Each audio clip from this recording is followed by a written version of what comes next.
Hey, it's Chronologically Gaming, the only channel that's perpetually retro because we're playing every video game in order of release. Oh, the video games will unearth. We're still in the beginning of September 1982, last playing in the arcade in Japan, Mermaid. And the style of this game, the way this looks and sounds, is like what the future of arcade games are going to start looking like. And we first saw this with Crazy Climber.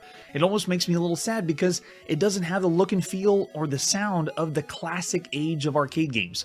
So sadly, we gotta press forward and keep going to our next game.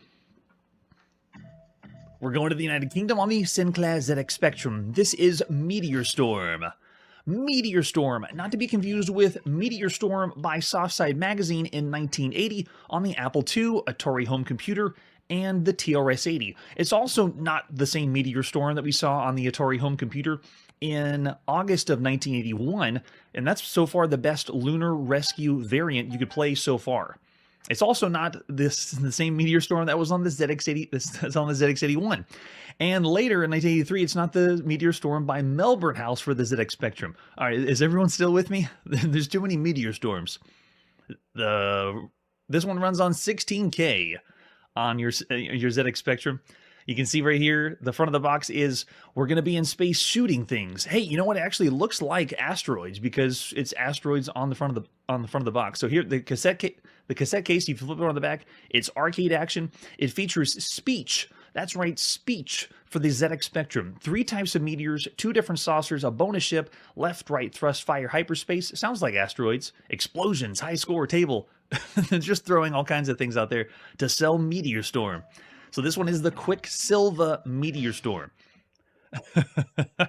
No problem. Whether you're fashionably late for the live show or not, we are so glad to have you.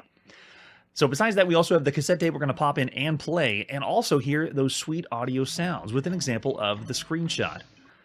And here's the manual or the inside sleeve for Meteor Storm by Quicksilver.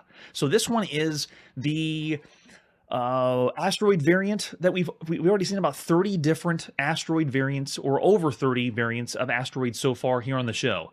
And Meteor Storm is just another one, but take a look at the inside sleeve.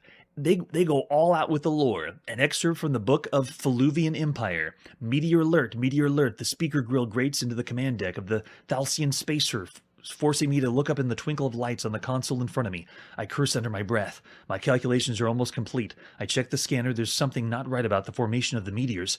Fear creeps over my body like a balconing slimer. That meteor storm is being driven at me, and it goes on. This is what I'm talking about. This is even better than inside of the manual for Atari, Atari's Asteroids when it came to the VCS. This is epic. And we're just going to see a few things on the screen. Just bear in mind, all this was written for Meteor Storm. So someone at Quicksilver hired someone to write all this out. And it really has nothing to do. It's just a backstory of what's happening. We're just going to be flying around shooting a bunch of meteors. I'm sure it is. So for other versions, yeah, we can see this was also hacked by St. Petersburg later on. We're going to pop in the very first one, Meteor Storm by John Hollis of Quicksilver, the beginning of September 1982. Yes, lore! There we go, QS, 1982. So this is the 19th asteroid variant we've seen on home computers. Some of the best ones so far have been Asteroids, the official release on the Atari Home Computer, and then Astro Warriors on the Atari Home Computer. That was really fun. And then Supernova was an excellent one on the TRS-80. And then on the ZX81, we had QS Asteroids, also by Quicksilver. But this one doesn't look like it. Sometimes we see a ZX81 game, and then they just add some color and some sound and call it a ZX Spectrum game. But this is not the case. This is the very first asteroid variant. No way, they just talked to us. This is the first time you could play asteroids or anything like asteroids on your ZX Spectrum. So I didn't begin the game, but I heard something talk. Did anyone pick up what it was? It was extremely garbled. Oh, is that what it says? Meteor alert, meteor alert? That is so cool. All right, so let's go in the game. We're going to push S to start. I think they gave us the rundown.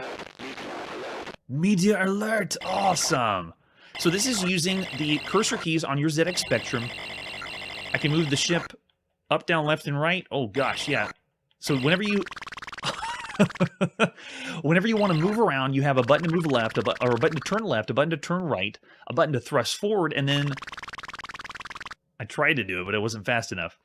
If you notice how choppy it is, it takes a while to get used to. You've reached one of today's highest scores. Oh, I thought they were going to give us lore with all the text.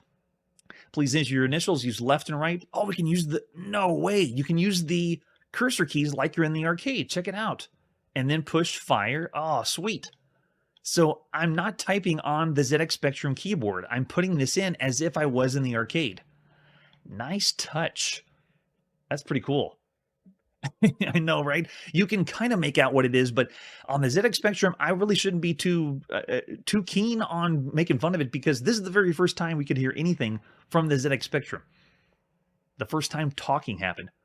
Yes, and the speaker did sound like it was underwater. So there's the point values for everything. Oh, the tiny UFO is 1,000 points, and you get a bonus ship every 10,000. Very nice. The opening still has charm, like it's an arcade game. So here's our controls. You're going to use the numbers, which is their cursor keys to rotate left, right. Hyperspace is down, and then thrust, and then fire is 0, which is usual. And then H is hold, which I think is to pause the game. Meteor alert. The first time we've heard the Spectrum talk, and it said meteor alert to us. Okay, so let's see if I can get some bearings on the controls. So it's based in, it's asteroids, but I only have 45-degree movement.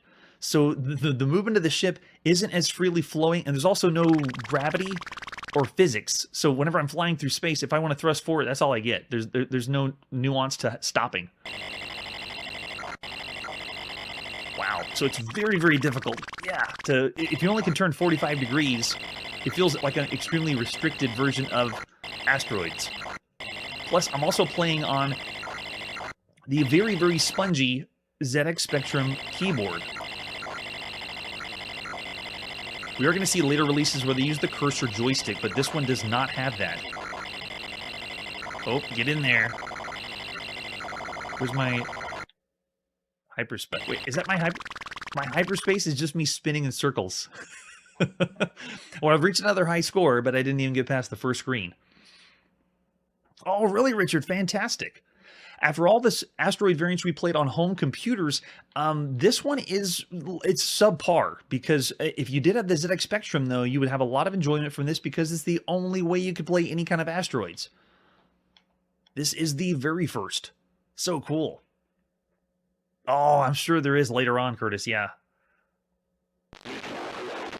The talking, though, is awesome.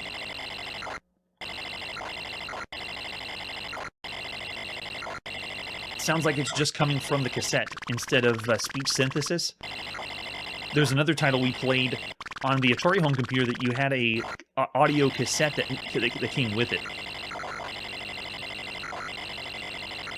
How are they getting the ZX Spectrum to talk? I wonder if it's the same way they're getting the sound to come out of the ZX81.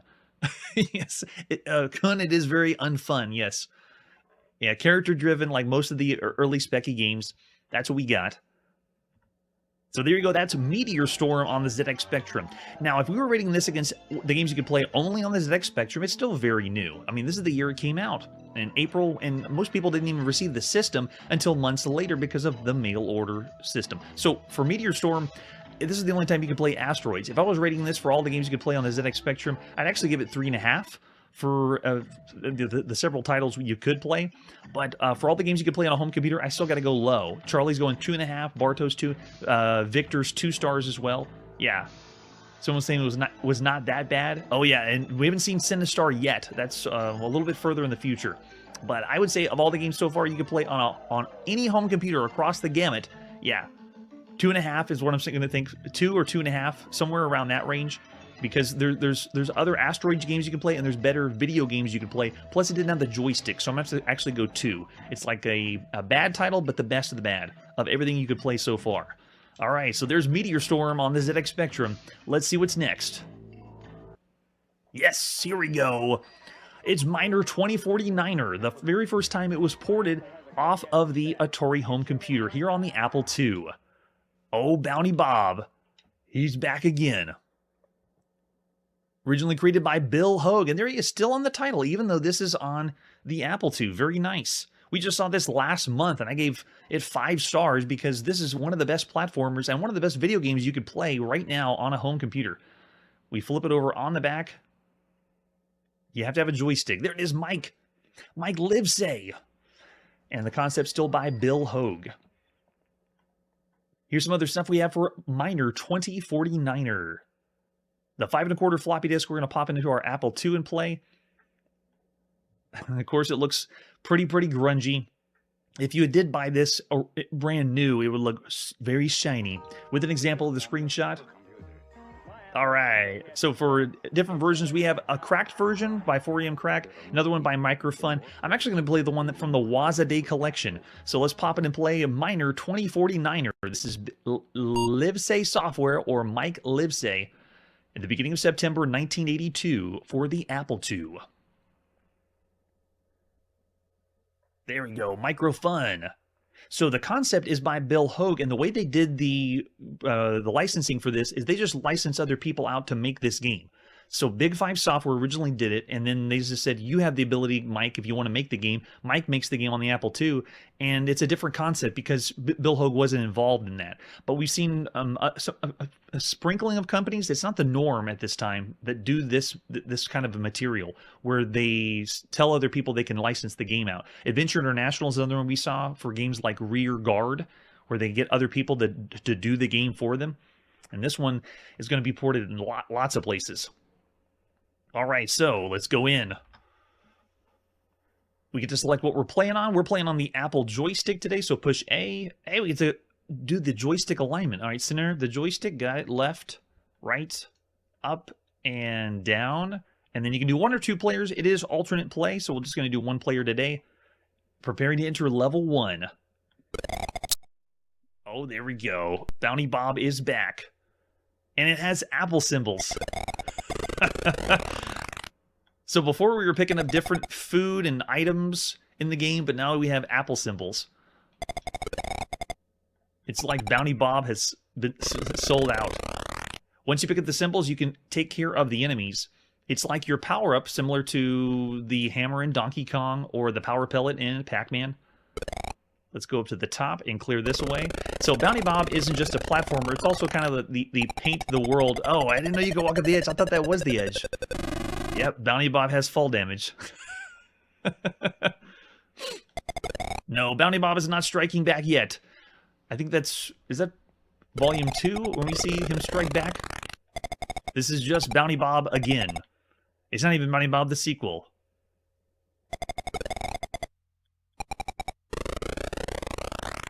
I really enjoy how the game combines concepts. And it's not just a normal platformer.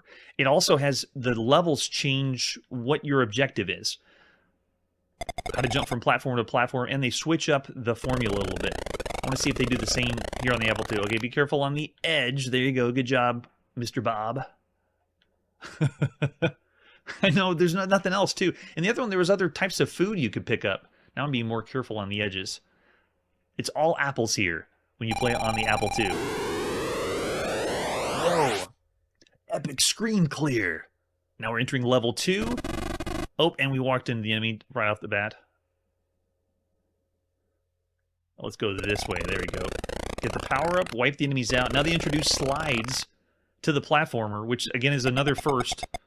There's elevators here, and we have seen elevators, but there's just so many different concepts they put in this. It's awesome.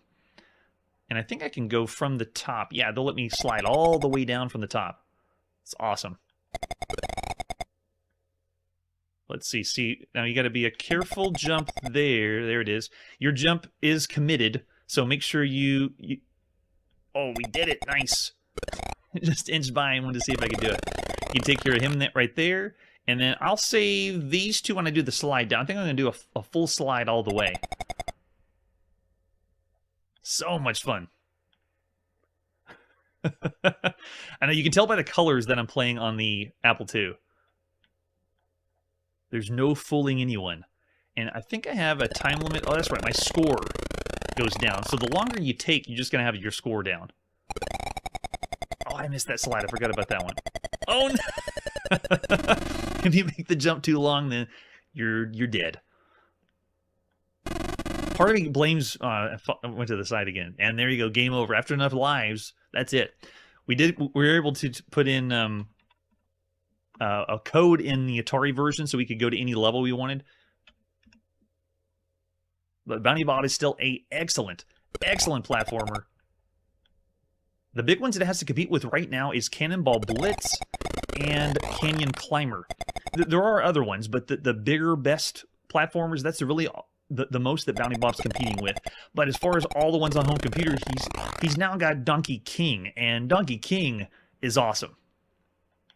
I was playing that after the show, and Donkey King's, just imagine the 4th level of Donkey Kong, and we're not going to see that at home for a really long time, and it's already here in 1982. It's amazing. That's true. The enemies don't have as much animation as they did on the Atari. And Bounty Bob, he's still the 2 colors that he was on the Atari home computer. Oh yeah, I'm with you. Donkey King is king. It is a really good platformer.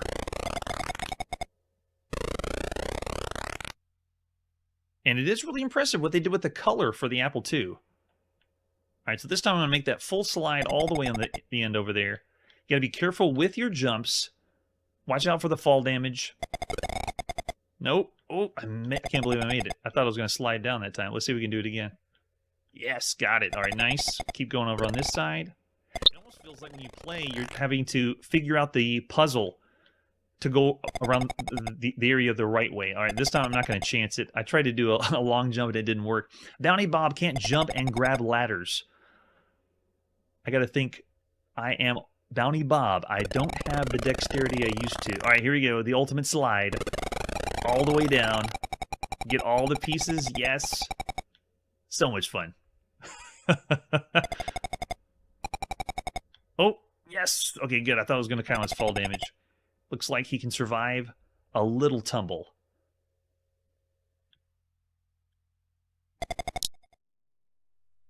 Well, I'm still enjoying it, and it does give you the option to do the Atari joystick port or the one I'm playing now, the Apple joystick, but it's still a blast. This is still very, very fun for the Apple II. Preparing to enter level 3. Here we go. We got the elevator, too. Most of the levels look pretty much identical, at least the first 3 I've seen. I'd love to know if this one has the cannon level or the same amount of levels that it had on the Atari. All right, this time let's go here, jump up and get him, too. Take him out. All right, good. We don't fall off the side there. And then can I get up on this one? No, can't jump high enough for that platform. Oh, we can make this one, though. And go, go, go. Good job, Bob. All right, go for the gold there. And then let's get this guy up here. Yes.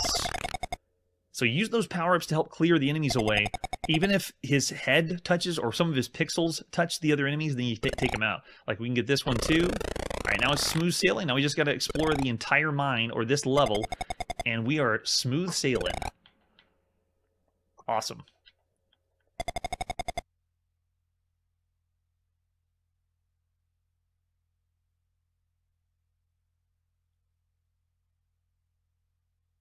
Yeah, I'd love to know if they made anything original for this version. Okay, now I have a thought. If I'm going to jump, am I going to die from this one? Oh, I'm definitely going to die from... I'm going to die from that fall. I was trying to do a smaller jump to make it down. And, oh no, and when you die, you lose all the progress. That's right. You gotta draw in all the platforms all over again. Be careful. Let's try it this time. We'll go to the left first. Still haven't died. Looking pretty good. Yeah, that's a good point, Kun. The bonus isn't as harsh. And on the Atari, it was a lot. You had to be really fast with the levels. Because I remember playing on the live show, I was getting 0 points by the time I finished. And here on the Apple, at least, maybe they think you're playing with the keyboard instead of the, instead of one of the joysticks. Oh, I shouldn't have dropped down yet. Now I got to go all the way back up there to find... Okay, let's see if we can do this again. I think this is too high here. So the other platform on the other side, I had it right. I just timed the jump wrong. Or no, we use the elevator. Elevator? Anyone? Oh, see, now the joystick's not working for me to go up and down the elevator. Come on, Bounty Bob. Maybe hold the button down? It's... Unless I'm doing something wrong, the pixel isn't working to go up and down. And also the button isn't working either. All I do is jump. Unless I'm at the wrong place. Maybe I got to try a different place on the platform. Oh, that's right. Maybe use the keyboard. Let's try it out. Ready? 2? It is! So you do everything with a joystick. Thanks, Charlie. Appreciate it. Okay, let's go level 3. That's it. You have to have the keyboard. But we got it. Okay, we got that one there. And this means I should have stayed on the elevator because I want to go all the way to the top floor. I gotta go all the way back down. I don't think we can call it. Can we call it down here? No. Can we call it here? Huh? 4? 1? No, you gotta be in the elevator for it to work. So once you bring the elevator in a certain spot, it's stuck there. Nice. Alright, can we get it up? No, we'll just jump across. Yes! Way to go, Bob! Now, level 4. Yeah, this is looking really similar to all the levels we've already seen. I'm gonna take our time now. Notice how dangerous this is now with platforming. This is also one of the first times on the show that we experienced extreme platforming, something that requires a lot of skill, like this. There we go, nice and easy. Looks like I'm gonna have to get one of the apples. It's all apples here on the apple. We'll go here. Can we jump? No, we cannot. Can I jump across? No, you cannot. At least I got one of them. One of the areas painted. Yeah, I mean, look at this level. Then you realize you have to map out a path to make, but that's part of the fun. The challenge of, hey, how do I get this to work and jump the right way? Now, you also can't jump off the ladder. Once I got to the top, there's no way to jump or move off the side.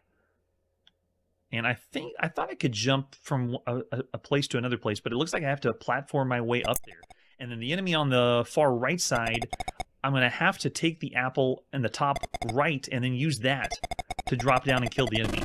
Oh, but if you fall too far, yeah, so tricky. In a way, though, it's kind of fun to see the fall. Because at this time, there's not a lot of platformers. This still is so fresh. Such a cool idea. Okay, we made that one nice. Okay, nice and easy. Okay, time these right. Because the arc of Bounty Bob's jump is always going to be the same. He always has the same thing. So this time I'm going to go here, and then go across here, and then back. Got it. So we took out that one. Can we make it here? We can. I don't believe it. Awesome. Go, go, go. And then get the apple symbol here, and then go to the top. Awesome. It just feels so rewarding and accomplished. I know we haven't seen Jumpman yet. Most of the platformers, at least before the big ones came out, like Cannonball Blitz and Canyon Climber, the really, really popular, fun ones, everything before that was like the Panic games, Space Panic, Apple Panic, where it was on this view, but there wasn't a lot of jumping. Like, you didn't have the fun. Oh, there we go. And it's game over. Put your initials in again. Look at that, 20,000 points. Man, that's fun. Still a blast. So the other games also that are slightly newer, were Donkey King and then Fast Eddie that we just saw. But other than that, this is still an exceptional game. For all the games you can be playing on a home computer, I'm still going to go way up there. It's still one of the best. Would you knock it down a little bit because it's not the original on the Atari? Or would you say that it's the same? This is still up there as one of the best platformers and one of the best video games you can play across all the home computers. I love Miner 2049er. Kun's going 4.5, Charlie 4.5. Yeah. And then the Steve's Transparent Bob. Nice. Yeah, I'm still going to go the same. This one is cream of the crop. One of the best games you could play right now. It is so much fun. The variety number of levels, too. This has more content than a lot of the other games out there. Oh, yeah, way better than Fast Eddie Victor, definitely. All right, and with that, let's see what our next game is. We're going on our IBM PC now and playing Missile Strike. I hope they aren't spelling it the wrong way. All we have is a few screenshots for Missile Strike. Let's pop it and play. This is by John McCallan, published by International PC Owners in the beginning of September 1982. Yes, there you go. It is. It's Missile Strike. John must have spelled it incorrectly, or maybe he did that on purpose. So press any key to continue, and then it's John. Oh, it passed by so fast. What happened? I don't get it. Hold on, wait. I want to do that again. How did that happen? Let's try it one more time. It had an opening screen. It showed the developer, and then everything was just whizzed by so fast. All right, let's try this again. Ready? Slow it down. No, I still can't. Oh my gosh, I can't believe how fast it was. We're running on an 8086 at 4.77 megahertz. Now, I'm running this also in DOSBox Pure. It is so cool. DOSBox Pure is awesome. And I'm underclocking this. Instead of running at 100% at exactly 4.77 megahertz, I'm running this at 20% of that. So it's even slower than that, but it still flew up on the screen. I'm bewildered. Yes. So this game is essentially, I'm actually moving, but it's not responding very well. It's so slow. This is essentially like we're playing Avalanche, but there's only one thing that comes down. I have a paddle at the bottom. Come on. I'm waiting for something to is it even working? Yeah, I'm pushing the button to move, but it's not even responding now. And I've seen it move. It will move. Okay, so let's try this again. Ready?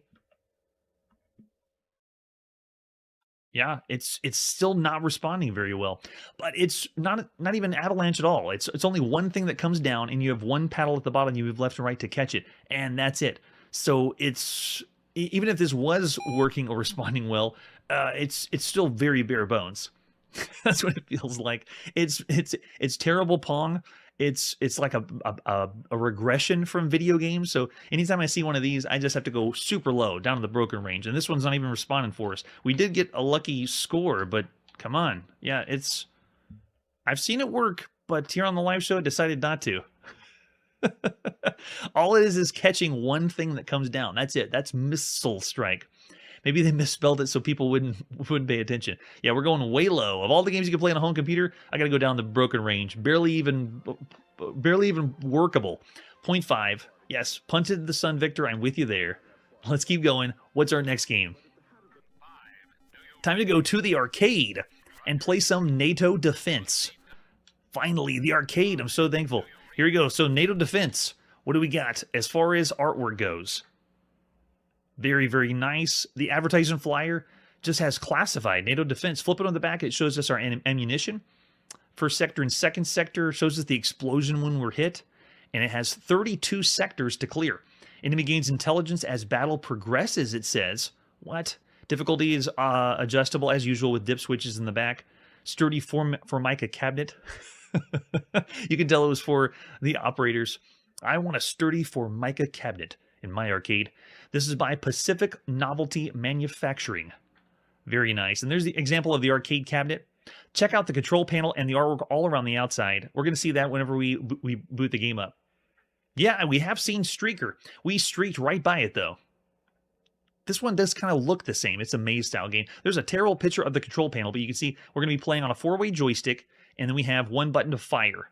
So we're moving around and fire. There's the arcade marquee. Very, very flashy. Nice. This takes place during the Cold War, can you tell? And an example of the screenshot. That's all we need. So we also have the manual, or the owner's manual. Let's see if it has anything about the game itself, or how to play the game. Let's see, we got the reference chart, operating manual, diagnostics, so possibly not. It's showing us what the dip switches do in the back. I've already corrected and set the dip switches here for the show. So the NATO Defense game incorporates a number of adjustments, number of tanks. Okay, so you can change that up if you want to. The joystick will move in 4 directions. Player tank will move in that direction, which is up, down, left, and right. And then one player starts if they want to play, 2 player. But it's alternate play, so you can't play at the same time. But then I think that's it. Hardware concepts, game setup. And we've seen this in manuals. If you've seen operating manuals for arcade games, most of it's like, do you have all the pieces before you set it up? All right, so care of the monitor. No, doesn't say. There we go. Push button, coin door, levers. No, so nothing about the game concept. It's all technical there. Well, enough of that. Let's go to the arcade and play NATO Defense by Pacific Novelty Manufacturing, the beginning of September 1982. So before we go any further, this arcade game is really cool. Let's see if they start talking to us already.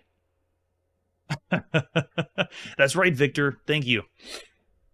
So down on the whole bottom left is where it explains about the game, and it's also the same that they had on the advertisement flyer. 32 sectors, your missions to clear sectors of landmines, and it's showing us. You control this tank, clear the area of mines to save the city, and we have ammo dumps.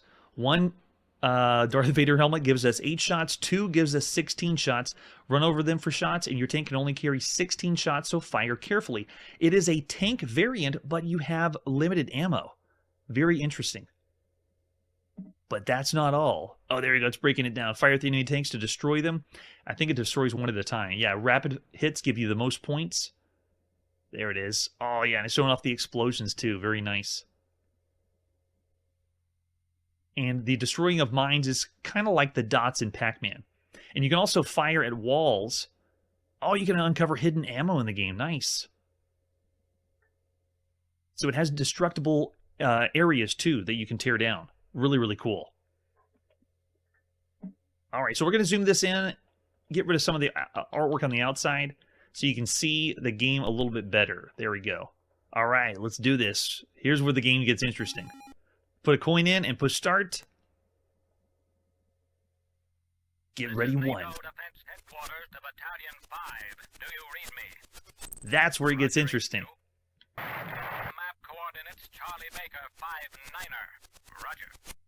What we're hearing is not speech synthesis.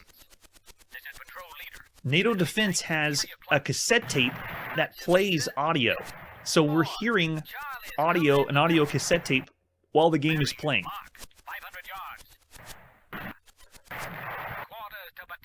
So cool. And if you look down the bottom left, there's my ammo. I have the full load of ammo now. All of the tanks that I'm blowing up are going to continue to respawn. The point of the mission is to destroy all the landmines, or pick up all the dots, like if you're going to play Pac-Man.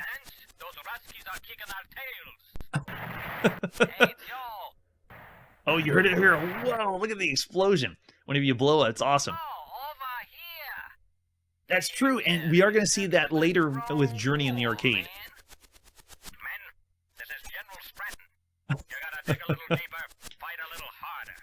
This is the first time in the arcade we've heard an audio cassette while we're playing the video game.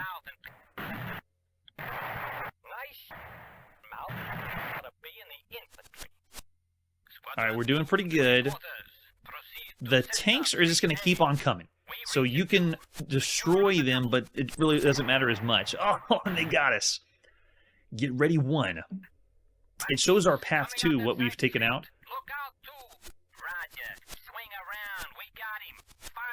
I love the audio in the background. It's awesome. Alright, what did we miss? Over there in the bottom left. Got it. We made it. And then they have the little beeps for London. So cool. Yeah, I know. We're exploding in a shower of United States of America.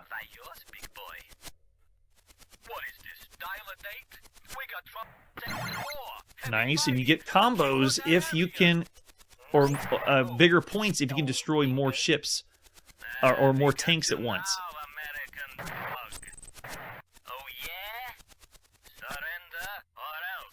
And it's still talking to us in the background. Wow!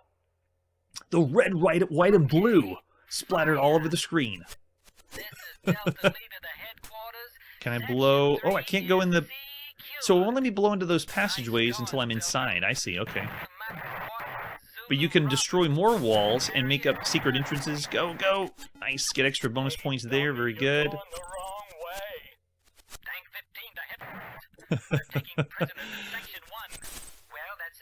Alright, so it's still a really fun game. It's a tank game, or tank variant game combined with Pac-Man. Having destroyed the mines. Wow, awesome. Yeah, the explosions are really cool. All the tanks and your own explosions, awesome. What are you doing, playing with your eyes closed? And I think we were just taunted. Not the first time. It's rare, though, but someone just said, "What are you doing, playing with the eyes closed?" Oh, soldier, where are you? Brother. You're disgusting. What? This is hilarious. And the track hasn't repeated yet. I haven't heard the same thing over and over again, but it also sounds like it's responding to what I do. I'm not going to beat around the bush. Well, that's a relief. Is that Is that supposed to be FDR? Yes. There's so many accents. It's so funny. Secure Sector 2 immediately. Everyone load up with more shells. Uh-oh, I only got 4 ammo left. What are you trying to do? Lose the war? Uh-oh. Oh, I got 1. I think they refill. Let's see. Refill ammo after my death? Take evasive action. No, you get left with 1 ammo after you die. That's harsh. Whoa! New high score by player 1. Man, that is so awesome. Move the handle up and down to change the letter. Okay, so you do like this. Very nice. And then fire, right? Or, okay, just move to the right. Cool. And then put in your high score. So much fun. So blending 2 genres together. We've seen things close to this because there's been quite a bit of tank variants already. And then whenever you're done, move to the right. Yes, made the high score today. Awesome. Yes, score chaining mechanic. That's a good point.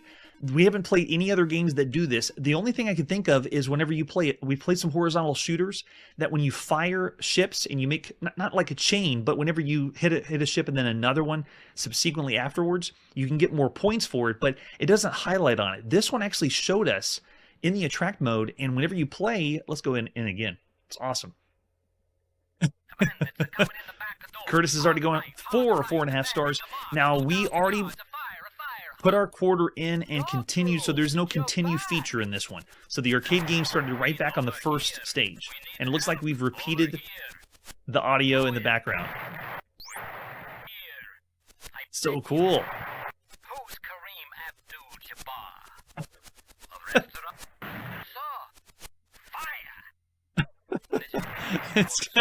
It's got Kami's talking on the screen. This is freaking hilarious.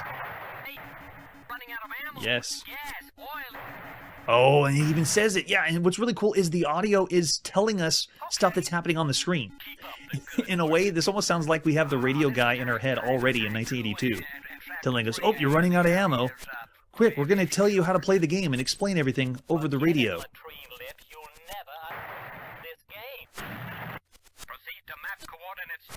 Oh, they got me from behind. So cool. Oh, yeah, we're going to see that one later. But here it is first. So, a unique experience. The gameplay is simple tank game combined with Pac-Man, but they add the element of the audio and then the chain scoring. So cool. Very welcome, and then the game also plays really well. I mean, I hope so. For tank, we've already seen so many tank games, it should play pretty smooth.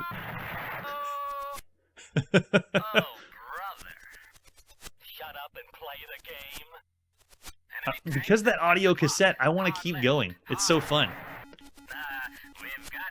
Alright, here we go. Yes, got it. Moving on to the next stage. And we got a lot. 32, I believe it said in the flyer. Yeah, Hunter, I'm with you. It's one of the best arcade games because of that audio cassette. This is battalion headquarters. You're doing a great job, men. The enemy is retreating for sector 2. I repeat. You'll pick up some ammo there. And then the element also that you can run out of ammo is a nice touch. Aerial spotters indicate the enemy is advancing on the western front. All quiet here. Battle stations. This is Commando Leader. ECM. Formation now advancing over the Barge Canal. We're cut off HQ. Got one, nice. Oh, he got me. Premature shot. Interesting.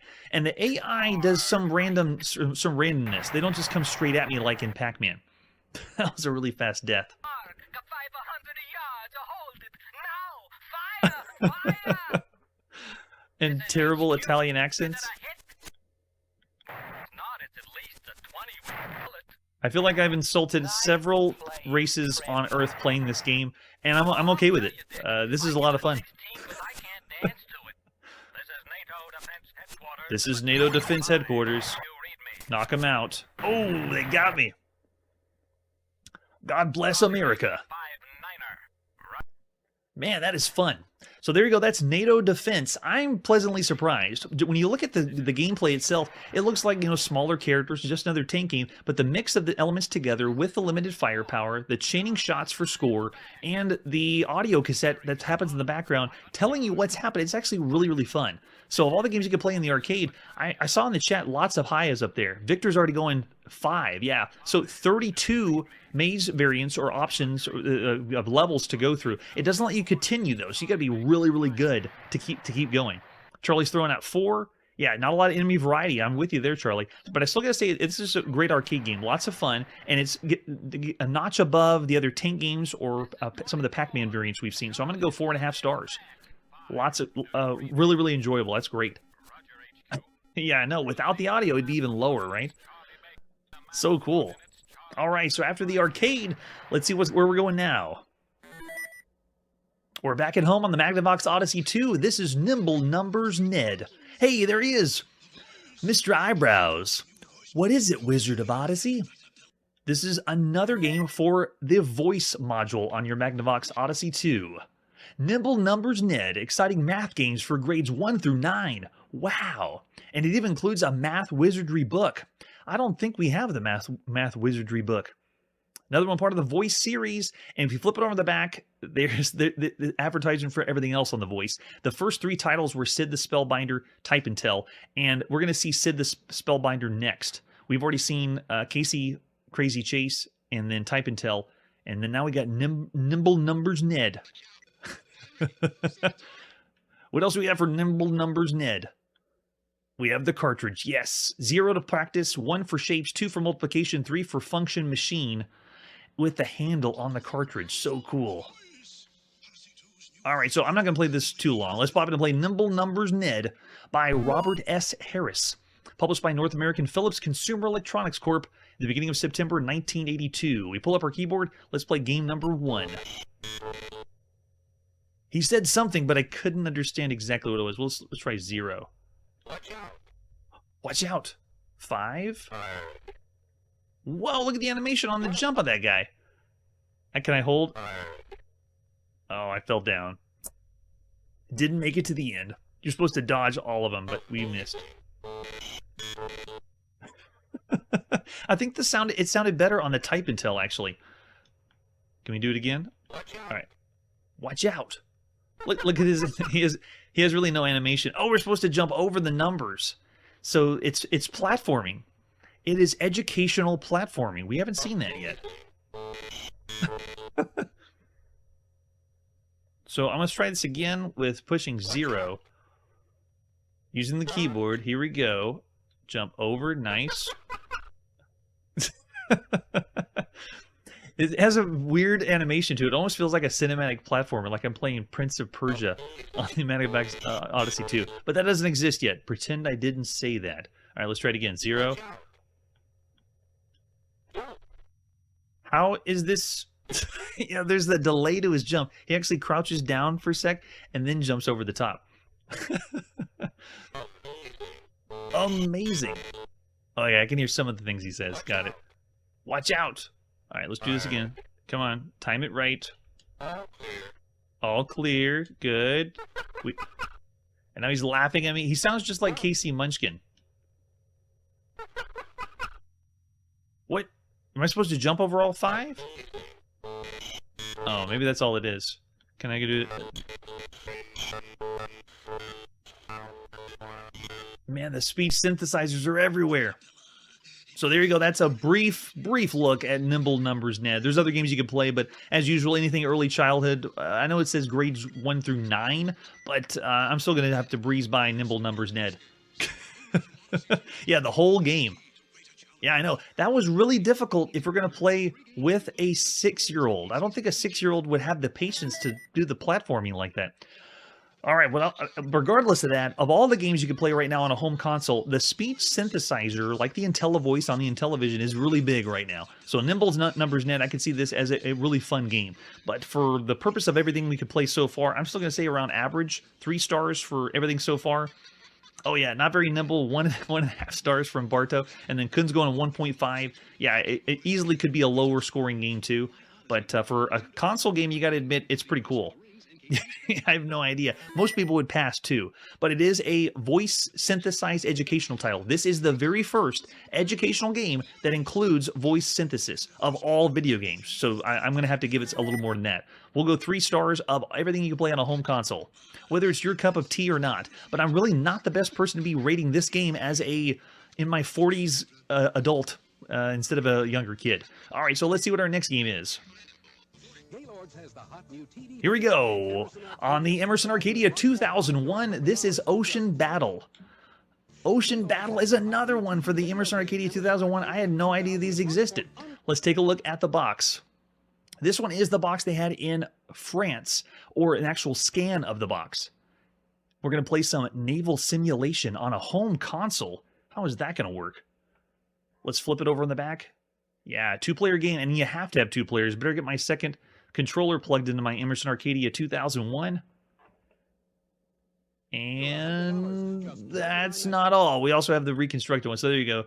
A slightly cleaned up one, but they got a terrible picture of the back of the box. And then, then they're already comparing it to not as good as Sea Battle. Yeah, no way. It is not. And here's the overlay. Oh man, you need to have the overlay. This is a title that is extremely difficult to play if you don't have the real hardware. When you rely on the overlay, and then through time, this console just fades away, like the VTech Creative Vision. This one, though, the Emerson Arcadia 2001 has games where the overlay is just as complicated as the Intellivision. And a lot of the documentation for the Arcadia isn't there. So you better have this or you're not going to be able to play. So that it breaks down how you're going to be, like, even moving left and right, you need to know which keys to push. It's going to be really difficult. So there is the controller, by the way, the Intellivision-like controller. The disc at the bottom has a joystick, at least for the Emerson one, and then we have the number pad. Oof, it's risky. It's going to be tricky. Yeah, the overlay was extremely lazy. Well, that one also may have been the French version translated. There's the cartridge we're going to pop into play, some Ocean Battle. And then the manual scan, but I couldn't find that actual manual scan. What we have instead is a homebrew manual. Someone pieced together what they could from the game, how to insert the cartridge, and then use the overlay. Special key functions print on the surface. Yes, they are. And then there's their example of the overlay using ASCII. Yikes. Insert the cartridge and put the overlay on, then reset the system and push start on your console to play. So, Ocean Battle. Each player on the left and right controls a fleet of 5 ships, 2 destroyers, 2 submarines, and 1 cruiser. Sound familiar? On the map, the types of ships cannot be distinguished. Each player can identify the ship he controls by pressing the right key on the controller keyboard. Controller keyboard? Okay. The player presses submarine 1 key, and the submarine 1 identifies itself by changing color as long as the key is pressed. So you can hold down on the keypad the number and then move with the joystick around the ships. And it shows the motion of the ships are controlled with the joystick. So what you're supposed to do is send your ships into other ones and then commence a battle a la like we played on Intellivision. Sea Battle. But not nearly as good. And then you can see the different battles that come. If you have battleship versus battleship, you have submarine versus submarine, submarine versus battleship, and then the fire direction for all those. So this one is not the real scan of the manual. I wish I could find that one because it shows a little bit better of how to play with the overlay. All right, we're going to do our best, but we're going to pop in and play Ocean Battle. This is by Emerson Radio Corp at the beginning of September 1982. So here we go. The colors of the game are very garish on the Arcadia. It reminds me of something like the Interton VC4000. So we have 2 controllers plugged in. I'm going to push start on the console.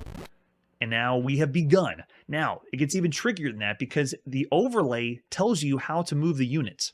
So I'm going to try my best to show you the... And if you do the wrong unit, then it's just going to error out. I think we can do... There we go. So I highlighted 1 unit, and I'm going to go in for the kill. And we do an attack. Go, fight, fight, fight. And it happens in real time, though. So you are able to fire off... there we go. You are able to move your ships at the same time and initiate attacks at the same time. Then whenever you go into attacks, you go into this mode, depending on what ships you have, and then attack each other. But, oh my gosh, how difficult... This is extremely difficult if you don't have all the parts to it. This makes me feel like... This makes me feel like I'm playing those original Odyssey games, Magnavox Odyssey games, that required the cards and the board. Because if you don't have all the pieces, it's a very difficult time to play. Yes, and the colors, I'm sure, are blinding everyone. And then whenever you finish the battle, which I don't think we're going to be able to finish the battle any day now. Yeah, we're firing the shots, but it's not allowing us to pull it up. Yeah, and I'm even just mashing different keys on the keyboard. There we go. So you can move on the screen. to the other player and get another shot. And what's really strange, though, is the joystick isn't responding right now. Both joysticks do not work. When you play this game, you have to be holding down the correct key on the number pad and then move the joystick. So it's not as intuitive. And we played, bear in mind though, the strategy game for consoles is really on Intellivision's world. We've seen more games like that on that system, and they've done them better than this. So it doesn't work very well here. Yes, the ship is having a seizure. So it's a really difficult game to show here on the live show. And I hope just the idea that there were other strategy games for home consoles you could play. Intellivision would be the way to go, of course, but you'd have a better time with the system itself, the controller itself, the overlay, and the physical scan or the actual manual for Ocean Battle. So this one's competing only with a few things. Sea Battle on Intellivision that we saw in October 1980, and this game, Ocean Battle, is also called Sea Battle on the MPT-03 because Arcadia 2001 is just what it's called in North America. In Japan, it's called the Bandai Arcadia. And then in other regions, it's called lots of things, very similar to the Interton VC4000. It's an extremely obscure console. But in the Intellivision also had great strategy games like Utopia that we saw in 1981, and then the really fun one, Sub Hunt, in May 1982. And then if you want to think of the other strategy titles, Magnavox Odyssey 2 also had Conquest of the World, which had battles that take place like this. But there's way better ones you could be playing, and this one isn't executed as well. So I got to go low for everything you play on a home console. And if someone wants to give me a better way to emulate or show this on the show, let me know. But in the meantime, Ocean Battle, I got to go down. It's way down there. But for strategy games, they're having a difficult time already. Victor's throwing out 1 star of everything you can play. Strategy titles, though, this one's rough. I mean, you saw the overlay. It's already going to be cryptic enough to play. So I have to go down in the almost close to broken range. I'm going to say 1.5 stars of all the games you can play on a home console. It just doesn't translate well. If all you had was this console and Ocean Battle, you would think strategy games shouldn't be played at all on any console. That's how bad this is. Charlie Chuck's throwing out 2. Off to the landfill again. All right, let's see what our next game is.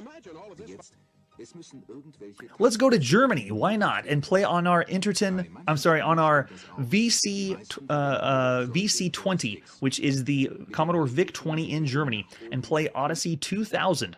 This one only has a couple screenshots. Let's pop it and play Odyssey 2000 by T. Beck, the beginning of September 1982. We won't spend too long on here because my Sprechen Sie Deutsch is not so good. We'll do the best we can. Showing that we really are playing every video game. Any moment now. There it is. September 1982. That's really the only reason I want to show the game, is there's a game that has September 1982. And then now it's asking, hitting the key to continue, and now it's asking how many is going to play. You can play with 10 people in this game. Odyssey 2000. I am not playing with 10 people, though. We'll do 2 people, and then now it's going to say what are the names of everybody. I am Chrono, and last person in chat was Bartoman. Does it fit? It does. And then are these correct, or do you want to change anything? We're going to say no, not going to change anything. And then which planets are you going to have? We have a minimum of 2. So this one is a business management simulator, like a Planet Miners style game, where you're going to be managing resources on planets across different systems. So we have a minimum and a max of 8. We'll just do 2 planets right now. And then they give us the breakdown of our stats, how we're doing as in management. And I'm sure if someone speaks better German than me, then they can break this down too. So they show you all the planets. This is planet Mercury, planet Venus, planet Mars, planet Jupiter, Saturn, Uranus. So it's taking place in our solar system, not quite as sci-fi as the other games we played. And then Neptune and Pluto. And then now you make decisions on where you're going to start drilling or start working on a certain planet. If I pick Venus, let's go. And can we do multiple? Yeah, Mars. And then Bartoman selects his. Let's have Bartoman do Pluto because it's still a planet here in 1982. And then Neptune. And then it begins with different menu-based commands and you make decisions. There we go. I'm not going to go any further, but you get the idea. That's what Odyssey 2 is. It is another science fiction management or merchant trading simulator. only on the VC20 in Germany. Of all the games you can play right now, it's rough. I'd still say bad for all the games that you could play. I'm going to say being low, 1.5 stars. If you consider the other titles we played tons and tons of simulations involving management or managing resources across different planets, or a sci-fi style theme. Charlie's throwing out 2.5 stars. It's a tricky one because obviously you have to be in Germany, but because we played other titles for other home computers like this, and even better ones on the Commodore VIC-20, to compare it to those, I'm gonna have to go lower than usual. And Bartolman's with me with 1.5 stars. Awesome. All right, let's see what's next. Now we're on the Atari home computer. Here's Onslaught. We just have a few screenshots, so we're just going to pop it and play Onslaught by Harvey Lynchner in the beginning of September 1982. Onslaught is the commercial release of Klystron Raiders that we saw in June 1982. Ready? Hit select and start, and we go. 2D scrolling.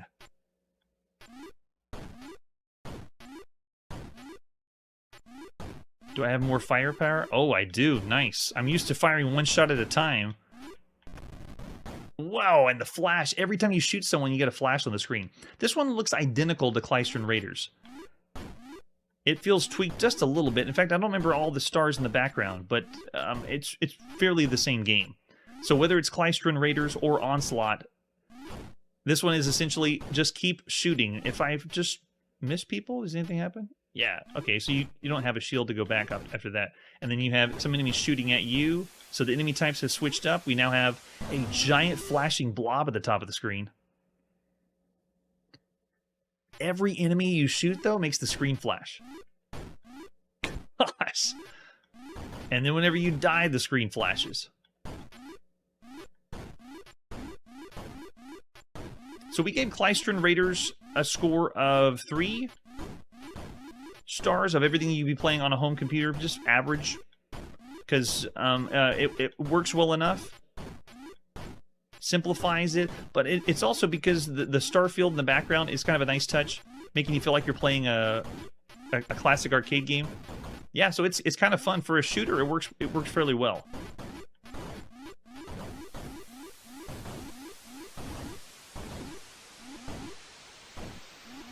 I didn't shoot it. They definitely shot me, and you see how hectic it gets. It continues to scroll indefinitely. Changes up the enemy types just a little bit, but it's still a good time. For the Atari, it's fairly average for everything we can see so far, or have seen here on the channel. And Kun's with me, 3 stars seems right. I'm with you there. It is average of all the games you can play on a home computer. Man, we just blazed through so many games. Sadly, that's where we got to put our video game playing on pause this evening. Tune in next episode for the sequel to Jim Pearson's Lucifer's Realm, which answers the question, what happens after you go to hell and come back? And that's it for today, and like I always say, I'm doing my part to keep these games alive. Hey everybody, thanks for checking out the channel and joining me on my quest to play every single video game in order of release. We'll be streaming live every weekday at 9 p.m. Central, so join us and let us know if we missed any games along the way. This video would not be possible without Launchbox, RetroArch, and MAME. Tell all your friends there's some crazy guy named Chronologically Gaming trying to play every single video game. We have links down below that'll send you to places like our Discord and Patreon, and one that says all the video games we've ever played. If you go there, it's a list of everything, and you can click right to the game you want to see. Chronologically Gaming is the name to look for. We are perpetually retro, and we will catch you next time.